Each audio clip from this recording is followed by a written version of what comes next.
Well, tonight, military troops in Egypt are moving into some of the cities there to take control, and President Barack Obama is calling for reforms from the Egyptian government. That's after thousands of demonstrators filled the streets of several of the country's biggest cities to protest the current regime. Protesters are calling for Egyptian President Hosni Mubarak to step down. He's been in power for 30 years. Mubarak says that won't happen. Instead, he's calling for his cabinet to resign. In Cairo, protesters clashed with police, burning down the ruling party headquarters.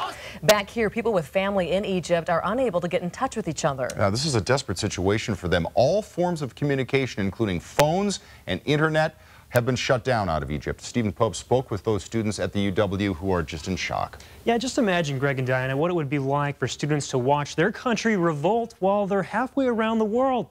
There's worry, but there's also hope.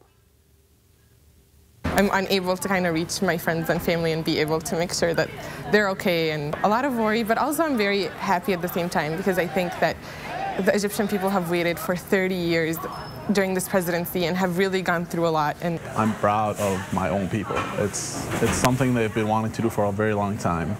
All they needed was like a boost. A boost that came when Tunisia's revolt ended in the resignation of its president. Egyptians who have been too scared before are now rioting in the streets. You know, in the past when I was younger, no one could ever speak against the government, and people would be like, no, don't say anything. Even if it was just, family talking, and just be like, no, don't say anything against the government. And, now it's just like everyone is so fed up that they broke that barrier. See here on the images, bridges that I've walked across, buildings, the government party buildings on fire. I've walked past that. It's that sort of barrier that Scott Trigg saw when he spent a year studying in downtown Cairo. It's unprecedented. I mean, I'm blown away that this mass response, I guess, just seeing those numbers of people out in the streets. I think that, as an American, I'm interested in just democracy and the people standing up for their rights.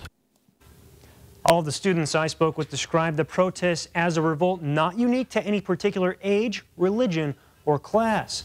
They believe that contempt for the government over the last 30 years has built up to those riots. And it still looks like it's far from over there, and we'll continue, of course, to update you on the situation throughout the weekend. Stephen, thank you.